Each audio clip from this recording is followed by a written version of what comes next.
사람들은 세례 요한이 오리라고 한 그리스도인 줄로 생각을 했습니다. 많은 사람들이 세례 요한을 따랐습니다.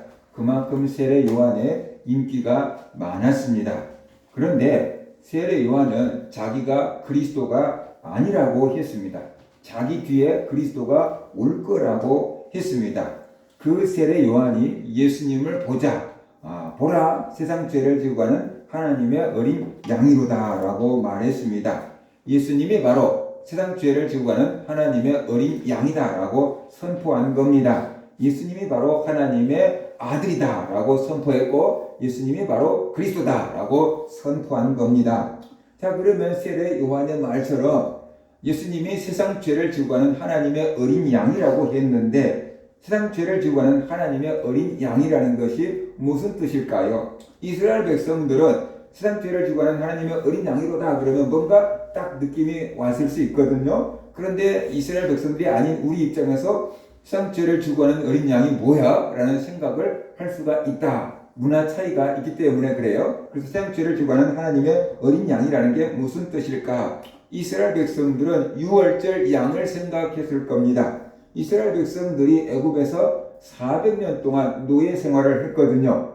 바로 왕은 이스라엘 백성들을 괴롭혔어요. 학대했어요. 심한 노동을 시켰어요. 이스라엘 백성들은 바로 왕의 학대를 견디지 못해서 하나님께 부르짖지요. 하나님 너무 힘들어요. 너무 고통스러워요. 죽을 것 같아요. 이 애굽에서 우리를 구원해 주세요. 라고 하나님께 부르짖습니다. 하나님께서 바로 왕의 학대를 보고 이스라엘 백성들의 그 부르짖음을 들으시고 내가 저들을 구원해야 되겠다라고 생각하셨어요. 그래서 미디안에 있는 모세를 찾아오십니다. 그리고 모세에게 말씀합니다. 애굽으로 가라. 학대받는 내 백성들을 구원하라 라고 말씀합니다. 모세는 내가 무엇이기에 바로 왕을 만납니까? 내가 누구에게 이스라엘 백성들을 구원합니까? 나는 말주변도 없습니다. 다른 사람 보내세요. 그러면서 모세는 할 수 없다고 했어요. 그런데 하나님은 모세를 구원자로 딱 택했습니다. 하나님이 물러서지 않습니다. 포기하지 않습니다. 내가 너에게 능력을 줄 거다. 내가 너와 함께 할 거다. 그러면서 하나님께서 모세에게 말씀하셨어요. 모세는 하나님을 이길 수가 없어서요.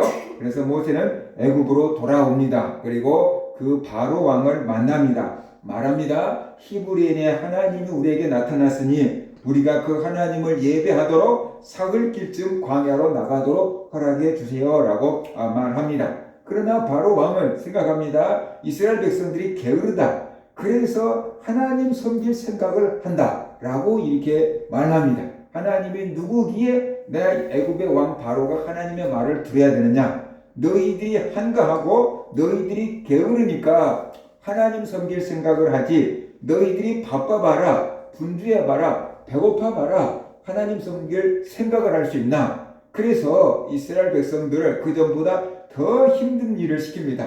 더 고통스럽게 쉴 시간도 없이 힘든 일을 시킵니다. 그래서 하나님을 섬길 수가 없게 만드는 거죠.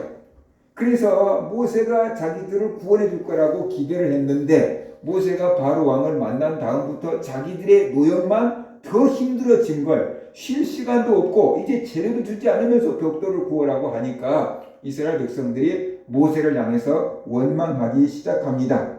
하나님께서 이 강팍한 이 바로 왕을 깨뜨리기 위해서 애굽에 10가지 재앙을 내리죠. 당시에 애굽이라고 한다 그러면은 오늘날 미국처럼 세계 초강대국이라고 볼 수 있어요. 거기에 바로 왕이니까 자기 말 한마디면 세계가 움직일 판인데 뭐가 두렵겠습니까? 아무것도 두려울 게 없는 것이 바로 왕이고 수많은 전차와 수많은 군병들을 가지고 있었거든요. 모세하고 아론 두 사람이 달랑 가서 바로 왕과 협상을 하려고 했으니 그게 먹혀들 리가 없잖아요. 그런데 하나님은 모세 뒤에 하나님이 함께 계신다. 그래서 하나님의 힘이 얼마나 강한지 애굽 왕에게 보여주기 위해서 10가지 재앙을 내리기 시작합니다. 재앙을 내릴 때마다 바로 왕은 항복 그럽니다. 너희들 내보내줄게. 재앙 거두어줘. 그래서 재앙을 거두어지면 또 숨 쉴 수 있을 만하니까 약속을 어기고 그러기를 몇 차례 합니다. 그래서 하나님께서 이제 바로 왕도 어쩔 수 없는 재앙을 내립니다. 마지막 10번째 재앙인데 그게 바로 장자가 죽는 재앙입니다. 바로 왕의 큰아들이라고 한다 그러면 장차 아버지를 이어서 애굽의 왕이 될 사람이거든요. 근데 바로 왕의 큰아들도 죽고 맷돌 돌리는 여자 종의 큰아들도 죽고 심지어 가축의 첫 새끼들도 하루 저녁에 다 죽을 거다. 그런 재앙을 내리겠다라고 말씀을 합니다. 생각해 보세요. 집집마다 큰 아들들이 있겠죠. 그것은 사람이 대충 저 집의 장자가 누군지 알 수 있으니까 한번 죽인다고 해봅시다.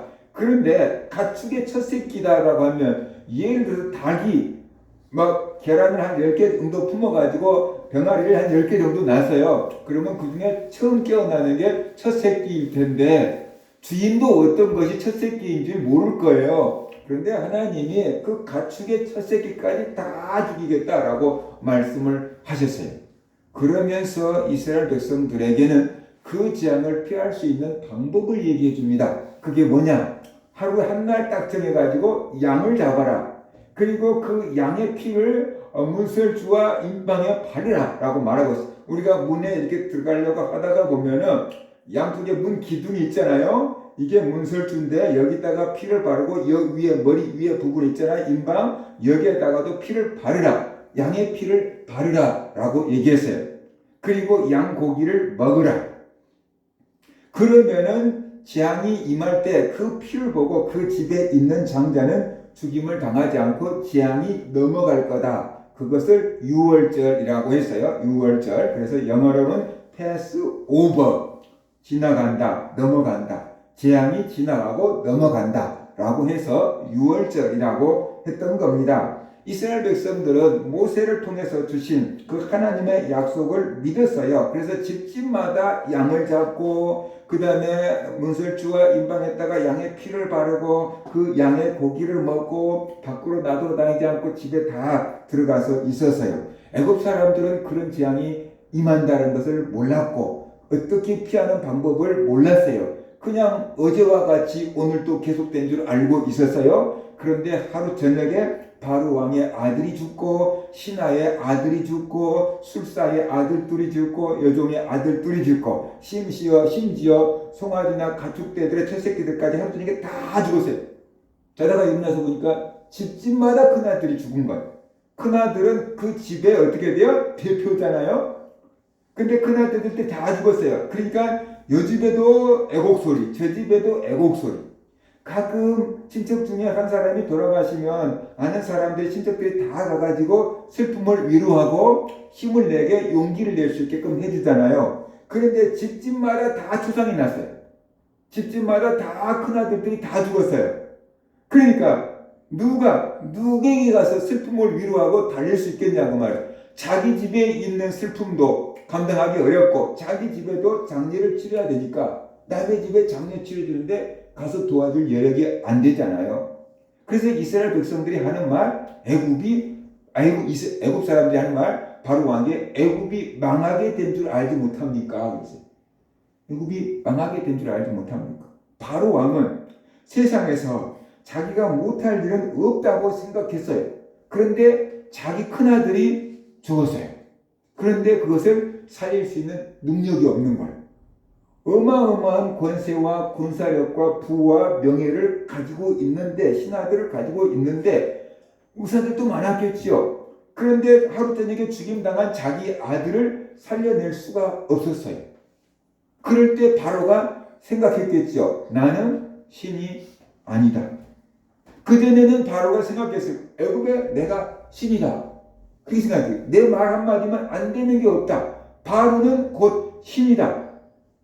그런 교만한 마음을 품고 살아왔을 것이고 하나님의 말씀도 무시했어요. 그런데 자기 아들이 딱 죽었는데 그 아들을 살려내지 못하는 거예요.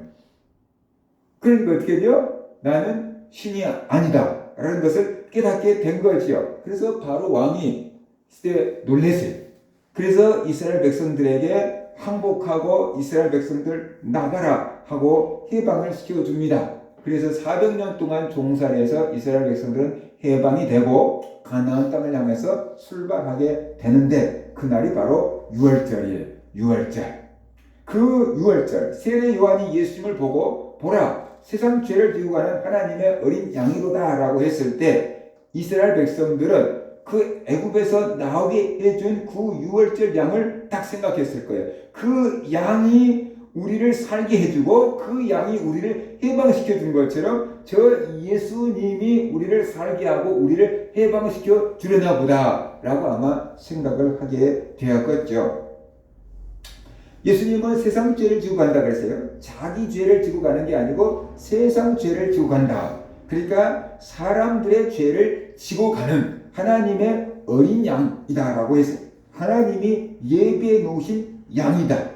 우리의 죄 문제를 처리하기 위해서 하나님이 예비해 놓으신 특별한 양이 예수님이다 라고 지금 말하고 있는 거죠. 어떻게 사람을 보고 양이라고 하느냐? 그것은 상징으로 하는 것입니다. 그래서 사람을 이스라엘 백성들은 나무라고도 상징하고 양이라고도 이렇게 상징하고 있는 것을 볼 수가 있어요. 어떻게 사람들을 죄에서 구원할까요? 이 사람들 대신 양이 대신 죽습니다. 그러면은 사람들은 그 양의 피로 죄를 용서받고 구원을 받게 되는 거죠. 유월절 양은 이스라엘 백성들을 대신해서 죽었어요. 그 양의 피를 바르고 그 양의 고기를 먹으니까 이스라엘 백성들은 재앙이 넘어갔어요. 구원을 얻었고 그 다음에 애굽에서 해방이 됐어요. 영적으로 이스라엘 백성들이 애굽에서 해방됐다는 것은 영적으로 무슨 의미냐 그러면 죄와 사탄의 종로를 타고 있는 사람들이 죄에서 구원받은 그 사건을 영적으로 보여주고 있다. 상징하고 있다 라고 할 수가 있는 겁니다. 그래서 그 어린 양 때문에 이스라엘 백성들은 애굽에서 해방된 것처럼 하나님의 어린 양으로 오신 예수님을 통해서 우리는 죄에서부터 구원을 받고 사탄의 종에서 해방되게 된다는 것을 우리에게 보여주고 있는 거지요. 성경을 보면은 예수님께서 세상 죄를 지고 간다 라고 말씀했어요. 그러면 죄를 지고 간다 라고 하면 십자가를 지는 것처럼 우리가 지게를 지는 것처럼 이렇게 지고 가는 것으로 우리가 생각할 수 있는데 원어로 보면은 죄를 제거한다 그런 뜻으로 나와 있어요. 영어 성경 NIV를 봐도 takes away 라고 해서 우리는 십자가를 지고 간다. 죄의 짐을 지고 가는 하나님의 어린 양이라고 했는데 영어 성경을 보면은 죄를 takes away 제거하는 지우는 하나님의 어린 양이다 라고 말했어요. 그래서 예수님께서 가면서 세상의 죄를 제거해버리고 예수님께서 세상 죄를 가져가버리고 없애버리는 그런 하나님의 어린 양이다 라고 표현을 하고 있는 거지요. 그래서 예수님은 십자가의 피로서 우리의 모든 허물과 죄를 도말했다 라고 얘기합니다. 골로새서 2장 14절을 보면 우리를 거스리고 불의하게 하는 법조문으로 쓴 증서를 지우시고 여기서 지우시고 그렇게 지금 얘기하고 있잖아요. 지우시고 제거하여 버리사 십자가에 못 박으시고 그래서 이것을 개역 한글판 예전에 우리가 봤던 성경에서는 우리를 거스리고 우리를 대적하는 의문에 쓴 증서를 도말하시고 제하여 버리사 십자가에 못 박으시고 우리의 죄에 대한 모든 증서를 쉽게 말하면 다 불태워버렸다. 뭐 그런 뜻이에요. 더 이상 우리의 죄를 물을 수 없게끔 만드셨다. 예수님의 십자가 피가 그 일을 했다. 우리의 모든 죄를 다 제거해버렸다. 불살라버렸다. 하나님이 더 이상 우리 죄를 묻지 않게끔 하셨다. 그런 뜻으로 말하고 있는 겁니다. 예수님이 우리의 죄를 지고 우리 대신 죽으셨습니다. 그래서 다시 우리 죄를 묻지 않게끔 하셨다. 그래서 우리는 구원을 받은 것입니다. 예수님이 십자가에서 피 흘려 죽으심으로 우리가 구원을 받은 것입니다. 세례 요한은 이렇게 어떻게 예수님이 세상 죄를 지고 가는 하나님의 어린 양이라는 것을 알았을까요? 아직 예수님이 공생애를 시작하기도 전이에요. 그런데 어떻게 세례 요한은 예수님이 세상 죄를 지고 가는 하나님의 어린 양이라는 것을 알았을까요? 요한이 얘기하잖아요. 하나님께서 깨닫게 해주셨다라는 거죠. 하나님께서 세례 요한에게 세례를 베풀라라고 명령하시면서 누구든지 성령이 머무는 사람을 보거든 그가 성령으로 세례를 베풀 자인 줄 알라 라고 얘기했다는 거예요. 그래서 요한은 이스라엘 백성들에게 요단강에 와서 세례를 베풀었는데 그분을 이스라엘 백성들에게 드러내기 위해서 세례를 베풀었다라고 말하고 있어요. 그러니까 세례 요한이 세례를 베푸는 목적 중에 하나는 하나님이 보내신 그리스도가 누구인지, 성령으로 세례를 베풀 자가 누구인지 그분을 찾기 위해서 요단강에서 세례를 베풀었다라는 뜻이에요. 그런데 다른 사람들이 세례를 베푸니까 아무 일이 안 벌어졌어요. 그런데 예수님에게 세례를 베푸니까 성령이 비둘기처럼 예수님 위에 쫙 머무는 게 세례 요한에게 보였어요. 그리고 하늘에서 음성이 들렸어요. 이는 내 사랑하는 아들이요 내 기뻐하는 자라라고 하는 음성이 들렸어요. 그러니까 세례 요한이 아하, 하나님이 말씀하신 사람이 바로 이 사람이구나. 내 사촌 형제인 예수가 바로 하나님이 말씀하신 그리스도구나 라는 것을 세례 요한이 그때 깨달은 거예요. 세례 요한하고 예수님 나이는 6개월 차이니까 어떻게 보면은 같은 나이 또래인 것이고, 세례 요한과 예수님은 사촌지간이었으니까 그전에도 알고 있었을 거예요. 만나서 친구처럼 형제처럼 지냈을 거예요. 그런데 나도 그를 알지 못하였으나 그 소리잖아요. 그러니까 사촌이라는 걸 알았고 예수라는 것을 알았는데 그분이 그리스도라는 것을 몰랐다는 거죠. 그분이 하나님의 아들이라는 것을 몰랐고 그분이 성령으로 세례를 베풀자는 것은 모르고 그냥 친하게 지낸 거예요. 이렇게. 근데 세례를 딱 베풀고 성령이 딱 임하는 것을 보니까 예수가 하나님의 아들이고 예수가 그리스도고 예수님의 성령으로 세례를 베풀자는 것을 알게 된 거예요. 그래서 사람들에게 보라 세상 죄를 지고 가는 하나님의 어린 양이로다 라고 선포하게 되었다 라고 오늘 본문은 지금 얘기하고 있는 겁니다. 그렇습니다. 예수님은 세상 죄를 지고 가는 하나님의 어린 양으로 오셨습니다. 그렇다고 하면 우리가 어떻게 하면 죄를 용서받을 수가 있는가? 예수님은 어떻게 세상 죄를 지고 갔는가? 그게 바로 십자가를 지는 것이었어요. 죄를 지고 간다는 것은 죄값을 지불하는 것이, 죄를 지으면 죽어야 되고 죄값을 지불해야 되는데 죄값을 지불해야지 해결이 되는 거잖아요. 예수님이 우리의 모든 죄를 짊어지시고 우리 대신 십자가에 못 박혀서 죽으신 겁니다. 죄의 싹은 사망이라고 했잖아요. 우리나라에서 죄를 지은 사람이 사망 그러면 어떻게 돼요? 이제 더 이상 그 문제를 법적으로 다룰 수가 없어요.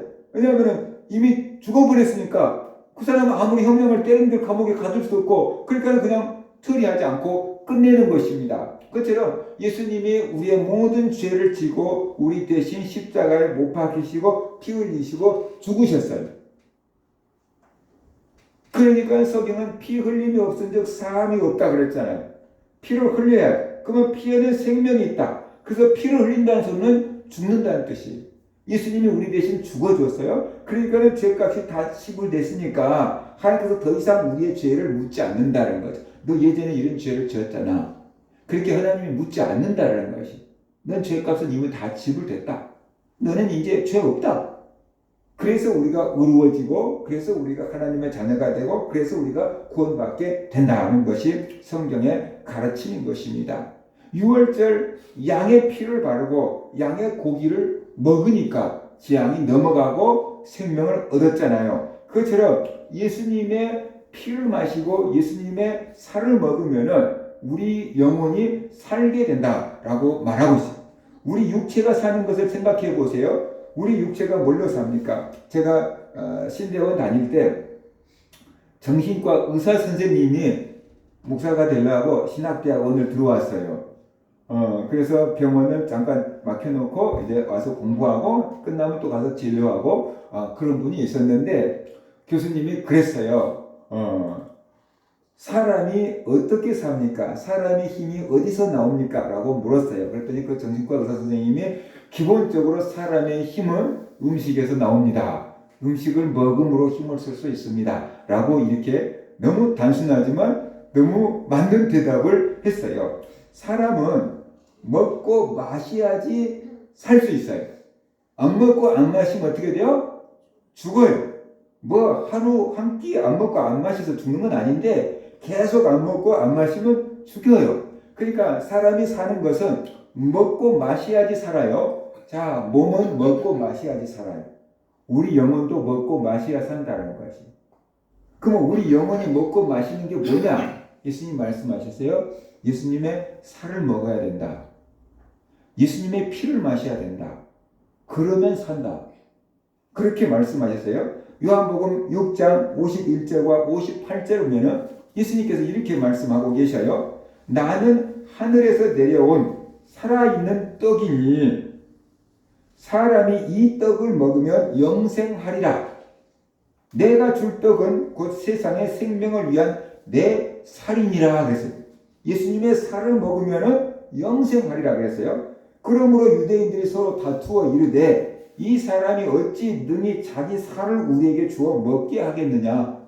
어떻게 자기 살을 뜯어먹으라고 하는 말이냐. 사람들이 이해 못했어요. 예수께서 이르시되 내가 진실로 진실로 너에게 이르노니 인자의 살을 예수님의 살을 먹지 아니하고 인자의 피를 예수님의 피를 마시지 아니하면 너희 속에 생명이 없느니라.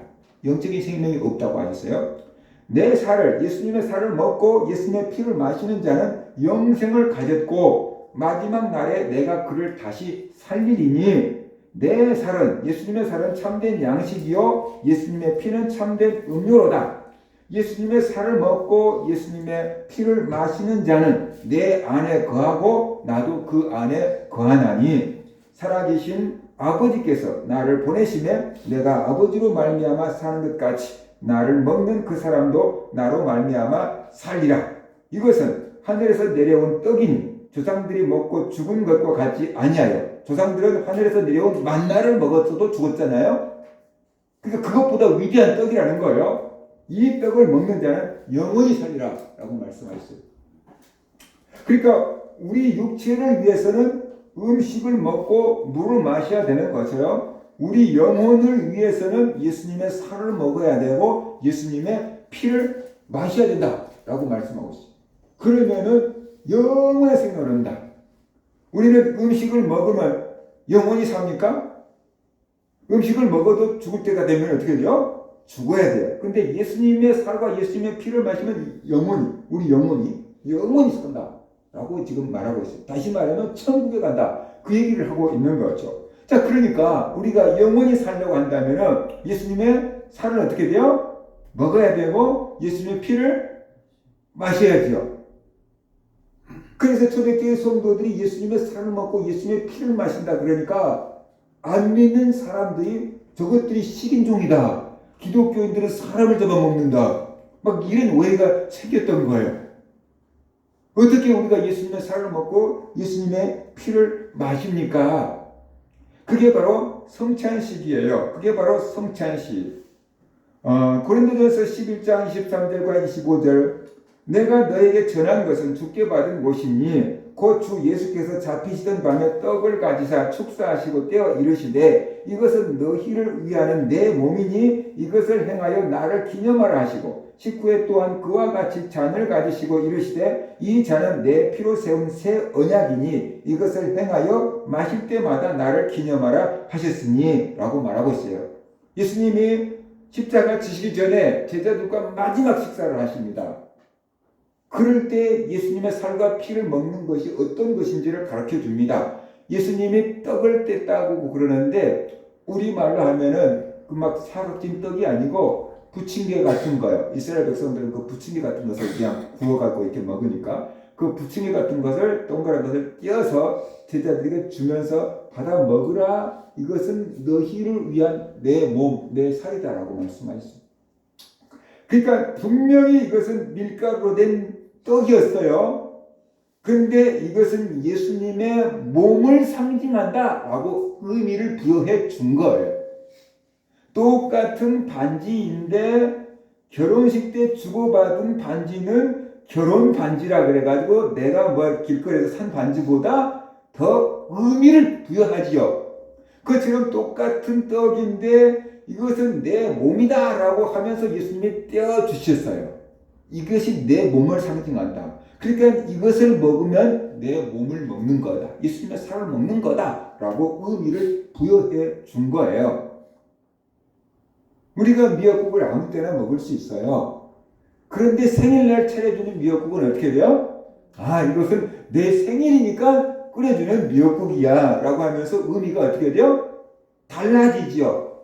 똑같은 날인데 오늘이 내 생일이다. 그러면 나에게는 어떻게 돼요? 오늘이 아주 최고 좋은 날인 거예요. 이게. 그것처럼 의미를 딱 부여해버리면 전혀 다른 것이 돼버리는 거지요. 예수님께서 19회 포도주 잔을 제자들에게 비추면서 받아 마시라 라고 말씀하셨어요. 이것은 너희를 위하여 너희 죄를 위하여 흘리는 바 나의 피 곧 새 언약의 피다 라고 말씀하셨어요. 너희 죄를 위하여 흘리는 바 나의 피다. 포도주가 붉게 생겼잖아요. 피도 색깔로 보면 붉잖아요. 그러니까 이것은 내 피를 상징한다. 포도주는 포도주고 예수님의 피는 예수님의 피예요. 그런데 이 포도주에다가 예수님의 피를 상징하는 의미를 딱 부여해버린 거예요. 이 포도주를 마시면 곧 내 피를 마시는 것과 똑같은 거야 라고 예수님께서 말씀하신 겁니다. 그래서 예수님의 살을 먹고 예수님의 피를 마셔야지 영원한 생명을 얻는다고 했으니까 우리는 예수님의 살을 먹고 예수님의 피를 마시는데 그것을 뭘로 하느냐? 성찬식으로 한다라는 거죠. 조금 뒤에 우리가 성찬식을 할 때인데 여러분이 먹는 떡은 그냥 카스테라예요. 맛있는 집에서 사온 카스테라예요. 그런데 그걸 우리는 빵으로만 생각하지 아니하고 예수님의 살이다. 나를 위해서 십자가에 못 박히시고 살찌키신 예수님의 살이다 라고 생각하고 먹는 거예요. 의미. 물론 개신교는 상징 기념설이기 때문에 이것은 예수님의 십자가를 기념하는 것으로 먹어요. 그러나 천주교는 화채설이라 그래요. 이 떡과 포도주를 갖다 놓고 신부가 축사하면 그때 이게 진짜 예수님의 살이 되고 예수님의 피가 된다. 그래요. 그래서 누군가가 성찬식을 할 때 이거 떡을 받았다가 떨어뜨렸는데 땅에서 보니까 이렇게 얘기합시다. 우리가 고기 덩어리를 사왔는데 얼리지 않는 이 생고기를 사왔는데 생고기에는 뭐가 있어요? 피가 있잖아요. 그러니까 그 생고기처럼 이렇게 피가 나왔다. 그게 전설처럼 천주교에서는 얘기하면서 이거 절대 떨어뜨리면 안 돼. 그러는 거예요. 그래서 포도주를 흘려도 안 되고 떡을 떨어뜨려도 안 되고 그런 위험이 있잖아요. 그래서 야 이거 떨어뜨리면 안 돼. 이거 흘리면 안 돼. 어떻게 하면 안 떨어뜨려야 되고 어떻게 하면 안 흘려야 될까. 그래가지고 연구하다가 신부가 먹여주자. 그런 거예요. 그래서 신부가 커다란 데다가 포도주 잔을 다 따놓고 이제 우리 같은 떡이 아닌 그 과자 같은 그걸 갖고 이렇게 담가요. 그러면 이제 그 과자 같은 데가 포집 같은 데가 포도주가 묻겠지요. 그러면 한 명 한 명 나와요. 그 제비 새끼처럼 입을 벌리고 있으면 신부가 톡 넣어줘요. 안 떨어뜨리려고. 그래 오늘 성도가 1000명 올 줄 알고 1000명분을 준비했는데 500명밖에 안 왔네. 그럼 이제 어떻게 돼요? 이게 예수님의 살이고 예수님의 피인데 이 쓰레기통에다 버려요? 안 되잖아요. 그러니까 남는 걸 신부가 다 먹어야 돼. 그래서 신부가 술 고래가 된 거예요. 신부 중에 알코올 중독자가 엄청 많은 거예요. 그래서 알코올 중독자가 돼가지고 제대로 심호를 할 수가 없게 되면 저 수도원으로 보내버리는 거예요. 남아있는 것을 다 먹다 보니까 그리고 또 천주교에서는 뭐 술을 먹어도 상관없잖아요. 교리상. 그러니까 그냥 신부들이 술을 즐겨 먹어요. 남는 거 다 먹고 그러니까 주량이 되게 세겠지요. 그리고 평생 먹다 보면 이제 알코올 중독자가 되는 거죠. 그래서 수도원에 이제 가는 거예요. 예. 근데 화채설 예수님의 육체로 화한다, 바뀐다.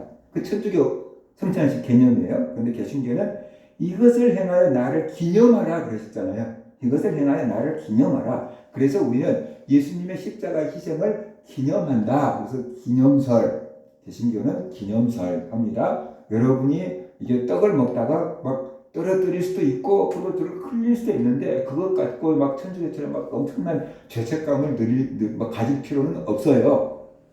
근데 우리는 이 떡이 예수님의 몸을 나를 살리기 위해서 십자가에서 못 박히시고 찢기신 그 살을 상징한다는 그 의미를 알고 감사함으로 먹어야 되고 이것이 나의 죄를 없애기 위해서 예수님께서 물과 피를 쏟으셨는데 그것을 상징한다라고 하고 그 의미를 알고 마셔야 되는 거예요.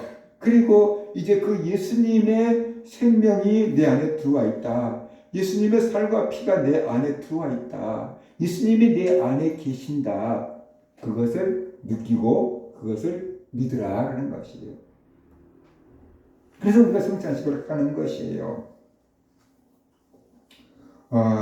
예수님께서 분명히 그 성찬식을 통해서 마지막 만찬을 통해서 예수님의 살과 예수님의 피를 마시는 것을 우리에게 어떤 것인지 가르쳐 줬잖아요. 그러니까 우리는 이 방법을 통해서 성찬식을 통해서 예수님의 살과 예수님의 피를 마시게 된다는 것이 그러면서 십자가를 기억하게 되는 것입니다. 예수님의 생명이 내 안에 들어오게 되는 것이고 내 영혼이 살게 되는 것입니다. 자, 그러면은 이것을 또 다른 의미로 본다면 이런 거예요.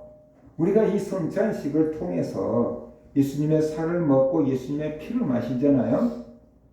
그런데 이제 보통 교리상 세례받지 않는 사람들은 성찬식에 참여를 안 하지요. 왜냐하면 의미를 모른 채 먹을 수 있기 때문에. 저도 예수님을 간 믿을 때 교회 가니까 성찬식을 하는데 세례받은 사람만 먹으래요. 그러니까 세례 안 받았으니까 못 먹잖아요. 지네들끼리만 먹고 야자면 먹는 거 같고 이런 생각을 했고 나중에 이제 세례를 받아서 성찬식을 하는데 떡을 손톱만큼 주는 거예요. 주려고 좀 한 입거리라도 먹겠는데 왜 저렇게 조금 주는 거야. 포도수도 요만큼 주다. 이거 먹고 맛이라도 알겠나? 그런 생각을 하는 거예요. 이게 배부르려고 먹은 게 아니고 어떻게 돼요? 상징적인 의미를 알고 먹는 거잖아요. 근데 초대교회 이 의미를 알지 못하고 먹어서 교회 시험거리가 되고 문제거리가 된 적이 고린도 교회가 있었잖아요. 그래서 이제 그 의미를 아는 세례교인들만 먹으시오 라고 하는 겁니다. 세례교인이 아닌 사람이 먹어도 뭐 지옥 가는 그런 일은 아니에요. 그런데 의미를 알고 먹자라고 하면서 우리가 하는 겁니다. 그럼 세례 안 받은 사람들 어떻게 해요? 그러니까 이 포도주와 떡을 먹는 것도 중요하지만 그보다 더 중요한 것은 십자가에서 피 흘려서 죽으신 예수님을 나의 구주로 믿는 겁니다. 그걸 믿는 거예요. 예수님이 나의 죄 때문에 십자가에서 못 박히시고 피 흘려서 죽으셨다. 예수님이 나 대신 죽으셨다. 그러니까 나는 죄를 졌지만 이제 죽지 않는다. 예수님이 나에게 영원한 생명을 줬다. 예수님이 나의 생명의 은인이다. 예수님을 나의 구주로 믿는다. 그걸 믿는 겁니다. 그걸 믿는 것이 바로 어떻게 돼요? 예수님의 살과 피를 먹고 마시는 거예요. 그런데 예수님을 나의 구주로 믿었습니다 라고 했는데 뭐 어떻게 신체적으로 아무 느낌이 안 올 수 있다고 말이죠. 그러니까 내가 예수님을 믿는 거야? 내가 구원 받기는 구원 받은 거야? 죄를 용서받기는 받은 거야? 뭐 받았다고 하는데 아무 느낌이 없어. 사람들이 이런 생각을 한다는 거죠. 사람들은 뭔가 와닿아야지 느껴지는 건데 그냥 믿었어요. 그러니까 안 와닿아요. 그래서 눈에 보이는, 느껴질 수 있는, 맛볼 수 있는, 냄새 맡아볼 수 있는 이 성찬식을 통해서 내가 예수님을 믿는다. 예수님이 내 안에 계신다. 내가 예수님을 말미암아 영원한 생명을 얻었다. 그런 확신을 주는 어떤 믿음의 도구이다 라고 우리가 볼 수도 있는 거죠. 그래서 우리 학생들 오늘 성찬식을 참석하지 못하지만 내가 십자가에서 나를 위해서 피 흘려주시고 나의 죄를 대신 지고 죽어주신 예수님을 나의 구주로 믿습니다. 예수님이 나의 생명의 은인입니다. 예수님 나의 구세주입니다. 라는 것을 믿어야 돼요. 그러면 여러분은 이 성찬식에 참여하든 안 했든 바로 구원을 받을 수가 있다. 천국에 갈 수 있다. 라는 것이. 우리가 예수를 믿고 구원의 확신을 가지고 신앙생활을 하지만 살다가 보면 삶에 바쁘고 세상 문제에 치여서 내가 하나님의 자녀라는 걸 잊어버리고 내 뜻대로 인생이 안 풀려나갈 때 하나님이 나와 함께 계신가? 나를 버린 건 아닌가? 내가 구원받을 수 있는가? 나 혹시 죄를 졌는데 천국 갈 수 있나? 뭐 이런 헷갈림 그런 의문이 들 수도 있거든요. 그럴 때 우리가 성찬식을 통해서 느껴지잖아요. 들어온 게 예수님 나와 함께 계시오. 예수님이 내 안에 계시오. 나 예수님을 믿었어. 난 천국 갈 수 있어. 난 죄를 용서받았어. 예수님이 다 내 죄 문제를 처리해 줬어. 그래서 십자가에서 예수님이 죄를 처리할 때 여러분의 과거와 현재와 미래의 죄가 다 처리된 걸 믿으시기 바랍니다. 많은 사람들이 착각합니다. 내가 지은 과거의 죄는 용서받은 걸 알아요. 믿어요. 근데 앞으로 지을 죄는 이런 것도 갸웃갸웃 거려요. 지금 짓지 않았어요. 앞으로 지을 죄도 용서됐을까? 갸웃갸웃 거립니다. 근데 한번 가만히 생각을 해보세요. 예수님이 태어나시고 십자가에 지시고 돌아가신 지 몇 년 됐습니까? 그냥 대략 2000년 됐어요. 그렇죠? 우리가 지금 2024년이니까 대략 2000년 됐어요. 그러면 여러분은 2000년 전에 태어났습니까? 안 태어났습니까? 안 태어났죠? 그러면 예수님이 십자가에서 죽으실 때 기점으로 본다면 여러분들이 지은 죄는 미래의 지은 죄입니까? 과거의 지은 죄입니까? 예수님의 십자가 기점으로 본다면 여러분은 미래의 지은 죄예요. 그죠? 미래의 지을 죄. 그런데 예수님은 그 여러분들이 우리가 미래의 지을 죄까지 어떻게 십자가에서 어떻게 돼요? 다 도말하셨어요. 이해돼요?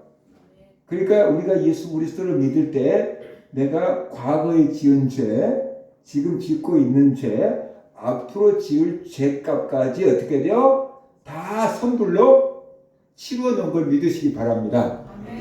그러니까 내가 예수 그리스도를 믿었으면은 살다가 죄를 지을 수도 있지만 구원을 받는다 못 받는다?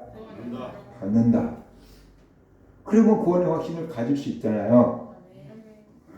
그런데 천주교는 개신교하고 달라서 신부도 구원의 확신을 가질 수가 없어요. 왜냐하면 죽는 순간까지 선행과 악행을 저울로 달아본대요. 그들은 믿음으로만 구원받는다는 게 아니고 믿음과 행위로 구원받는다는 교리를 갖고 있어요. 똑같은 성경을 보지만 다르게 봅니다. 그래서 내가 믿었지만 행위가 선한지 악한지는 선행이 많을지 악행이 많을지는 죽을 때까지 가봐야 되는 거잖아요. 그래서 죽을 때까지 가봐서 선행과 악행을 딱 저울에 달아봐서 선행이 많으면 구원을 받고 악행이 많으면 지옥을 가다 라고 생각을 해요. 그러니까 천주교 신부나 수녀나 천주교 다니는 사람들은 구원의 확신을 가질 수 있어요? 없어요? 교리적으로 못 가져요. 그러니까 저가면 그 불안이 염려가 있어요. 착한 일을 좀 더 하게 해가지고 성과야지 막 그런 공로 사상이 있어요. 근데 우리 개신교는 오직 은혜로 오직 믿음으로 구원받는다고 해요. 그래서 예수를 믿을 때 우리는 모든 죄를 용서받고 구원을 받았어요. 천주교에서 얘기합니다. 니네들처럼 그러면 개신교인들한테 착하게 살아라고 어떻게 얘기해? 그렇게 말합니다. 우리는 착하게 살아야지 좋은 거니까 착하게 살아 그렇게 말할 수 있는데 너희들은 믿음으로만 구원받는다 그러면 성도들이 착하게 안 살면 이제 어떡할 거냐? 그런 거예요. 진짜 내가 예수님을 믿고 성령으로 거듭났고 하나님의 자녀가 되면은 우리 속에 성령님이 와 계셔요. 나쁜 짓을 하면 양심의 가책이 막 와요. 그래서 회개하게 돼요. 우리가 착하게 살라고 한 게 아니고 우리의 양심이 깨어나고 성령님께서 우리를 깨닫게 하고 회개하게끔 만들고 착한 일을 하게끔 성령이 만들어요. 그래서 착하게 살게 만들어요. 그래서 구원을 받게 한다고 말이에요. 그러니까 우리는 아무것도 한 게 없는데 오직 하나님의 은혜로 오직 십자가의 공로로 구원받았어요. 그러니까 하나님 은혜가 감사해요? 안 감사해요? 감사해요. 그러니까 우리는 구원의 확신을 가지고 감사함으로 하나님을 섬기는 거예요. 지옥 가면 어떡하나 하고 무서워서 섬기는 게 아니고 나를 구원해주고 천국 갈 수 있게 해주신 하나님이 너무 고맙고 감사해서 내가 하나님께 뭘 해드릴까요? 하는 그런 마음을 가지고 하나님을 섬기고 사랑하는 것, 그것이 교회다. 그것이 성경이다. 그걸 우리가 알아야 돼요. 우리 학생들한테도 너 죽으면 천국 갈 수 있니? 그러면 모르겠어요. 그래. 모르겠어요. 라고 하는 이유는 뭐냐면 지들이 지은 죄를 생각하니까 그런 거예요. 모르겠어요. 죄가 있는데 어떻게 천국 가냐? 그 말이죠. 너희들이 죄를 지을 거야. 앞으로 그런 데면 더 많은 죄를 지어. 근데 그 죄값을 이미 선불로 예수님이 다 지불해 놨다는 거예요. 예수님이 선불로 다 지불해 놨어. 여러분이 평생 지을 죄값을 다 지불해 놨어. 그러니까 예수님만 믿으면 돼. 그러니까 죽어 천국 갈 수 있냐라고 물어볼 때 죄 생각하지 말고 내가 예수님을 진짜 믿고 있나만 생각하면 돼. 내가 진짜 예수님을 믿고 있나? 그 믿고 있다고 오케이 난 죽어 천국 갈 수 있습니다. 왜? 하나님이 이렇게 약속하셨으니까. 그렇게 믿으면 된다는 거예요. 지옥과 같이 무서워서 살지 말고 언제 죽어도 난 천국 가지. 그런 믿음을 가지고 살아라. 그게 성령이니까. 그렇잖아요? 오늘날 사람들이 어떻게 하면 구원을 받을까? 어디 가면 구원을 받을까? 그래서 뭐 거기 이단에 빠진 거잖아요. 그 이단이 구원을 줄 줄 알고 이단에 빠지는 거예요. 거기만 구원이 있는 줄 알고 빠지는 거예요. 교회에서 제대로 가르쳐주지 않으니까 이단에 빠지는 거예요. 가르쳐줘도 안 믿으니까 이단에 빠진 거죠. 이렇게 이제 구원을 받았으면 됐잖아요. 그죠? 뭐라고 우리 딴 데 가면 구원 받을 줄 알고 이단에 끼고 그럴 필요가 없잖아요. 그게 없으니까 이단에 빠진다는 거예요. 잘못된 데 빠진다. 구원 받으러 갔다가 멸망당하는, 돈 벌러 갔다가 인신매매 당한 것처럼 이 사기 당하는 거죠. 종교적인 사기. 우리 정신을 차려야 되는 것입니다.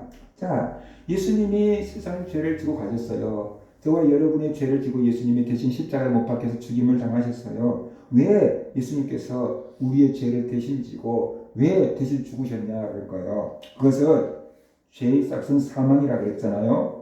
로마서 6장 23절 죄의 싹은 사망이요 하나님의 은사는 그리스도 예수 우리 주 안에 있는 영생이니라고 했어요. 우리가 죄를 지으니까 우리가 죽어야 되는데 예수님은 우리를 사랑하셔요. 그래서 우리가 죽는 꼴을 볼 수가 없어요. 그래서 내가 대신 죽어주고 저들을 살리려고 합니다. 그래서 예수님께서 우리 대신 죽어주시고 우리를 살리신 거예요. 우리가 죽어야 되는데 예수님이 우리를 너무 사랑해서, 그죠? 그래서 제가 얘기했어요. 지금 우리 어진들이 전공의들이 병원을 떠났잖아요. 어떤 아버지가 인터뷰했어요. 자기 아이가 급하게 수술을 받아야 할 병이 걸렸대요. 근데 수술 날짜가 계속 미뤄지고 잡히지 않아요.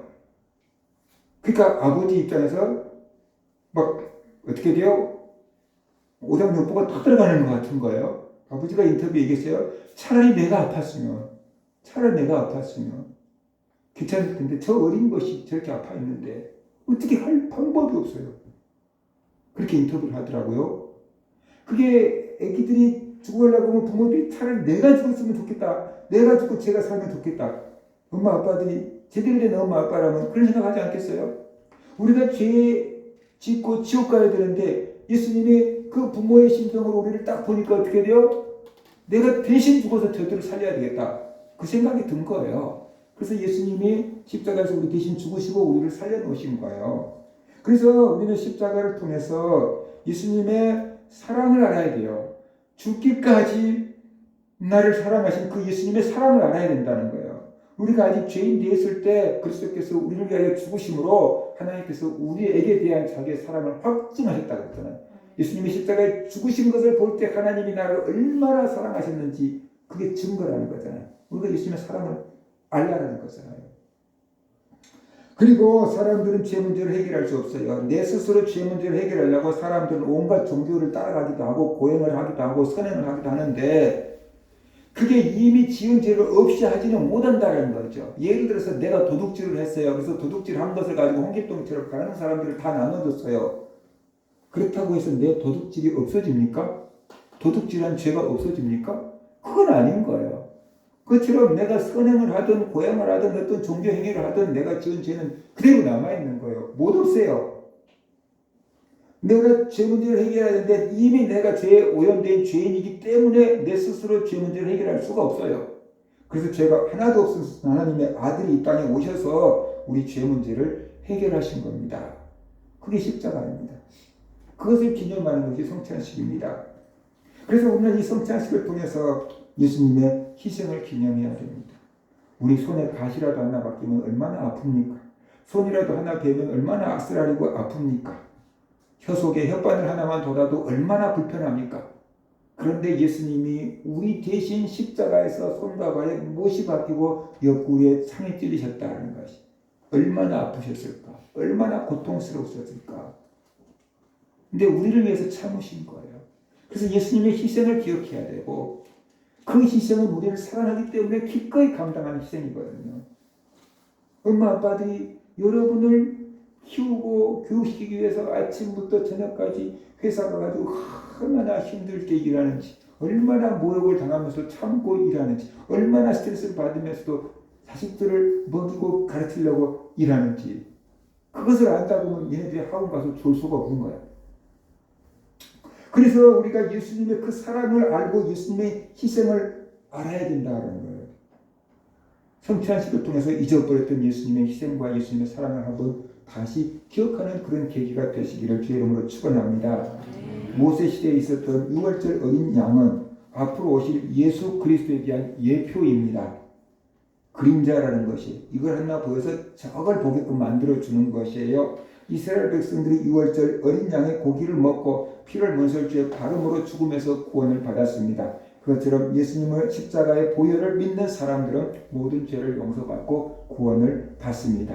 예수님의 살을 먹고 예수님의 피를 마시는 자는 영생을 얻는다 라고 말씀을 하셨습니다. 오늘 우리는 성찬식을 합니다. 이 성찬식을 통해서 예수님의 희생을, 예수님의 사랑을 다시 한번 되살리는 시간이 될 수 있기를 바랍니다. 그리고 이 성찬식을 통해서 예수님의 몸이 내 안에 들어왔고 예수님의 피가 내 안에 흐른다. 예수님이 내 안에 계신다. 내가 예수님 안에 있다. 나는 하나님의 것이다. 예수님이 주신 힘으로 산다. 라는 그런 깨달음과 믿음을 가지시기를 바랍니다. 나는 언제 죽어도 천국 간다. 라는 구원의 확신과 감격을 가지고 사는 그런 성도들 되시기를 주의 이름으로 축원합니다. 기도하겠습니다.